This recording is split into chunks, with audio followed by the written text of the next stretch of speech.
Good morning, students. We have already discussed ratio detector circuit and working principle also. Today we will discuss Foster-Silly FM detector. Circuit is shown here. In this circuit, it is similar the ratio detector. The circuit topology looks very similar, having a transformer and a pair of diodes, but there is no third winding and instead of the choke is used. The circuit operates using a phase difference signal. To obtain the different phase signal, a connection is made of the primary side of the transformer using a capacitor, and this is taken to the center of the transformer. This gives a signal that is 90 degree out of phase. When a unmodulated carrier is applied at the center frequency, both diodes conduct to produce equal and opposite signal across their respective load resistors. Means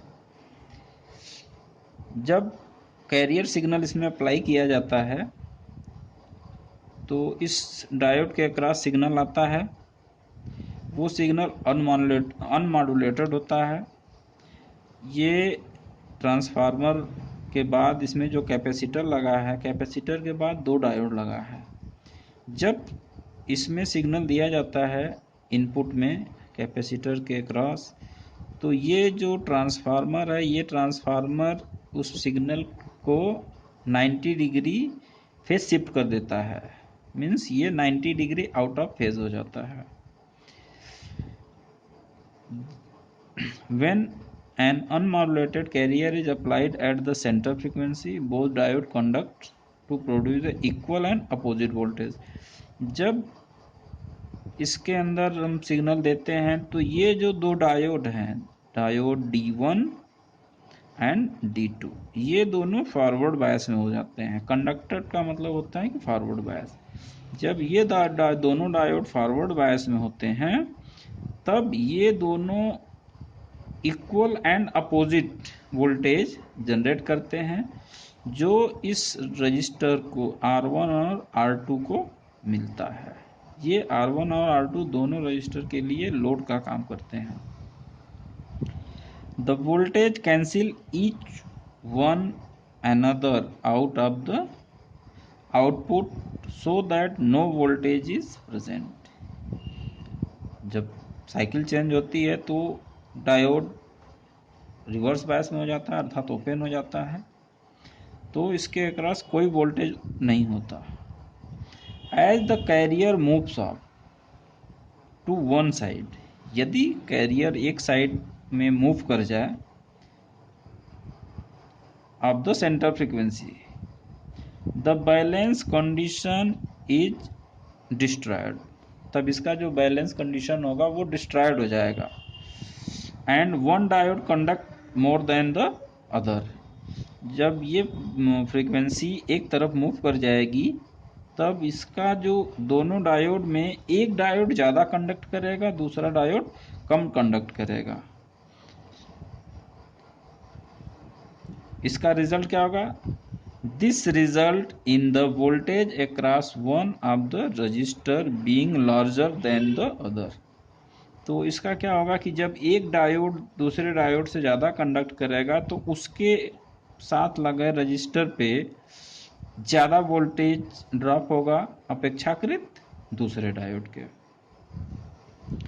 resulting voltage at the output corresponding to the modulation on the incoming signal. The choke is required in the circuit to ensure that no RF signal appear at the output.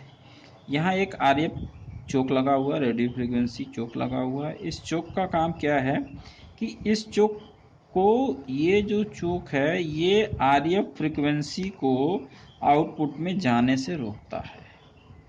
ये ensure करता है कि जो output है उसमें RF frequency न जाए। The choke is required in the circuit to ensure that no RF signal appear at the output. The capacitor C1 and C2 provide a similar filtering function. यहाँ जो कैपेसिटर C1 एंड C2 लगा है, ये क्या करेगा, ये यदि इसके द्वारा कोई भी ऐसी सिग्नल पास होता है, डिस्टॉर्टेड सिग्नल, तो ये कैपेसिटर इसको फिल्टर करेगा तो आउटपुट में डिस्टॉर्शन नहीं होगा। इसलिए RF चोक की आवश्यकता होती है। The choke is required in the circuit to ensure that no RF signal appear at the output. The capacitor C1 and C2 provide a similar filtering function. दोनों कैपेसिटर बराबर एक समान फिल्टर का काम करते हैं। तो आगे के चैप्टर में हम लोग रेडियो रिसीवर के बारे में बात करेंगे। इसमें different type of radio receiver, super heterodyne receiver का block diagram, working principle, characteristic, advantage and disadvantage. Thank you.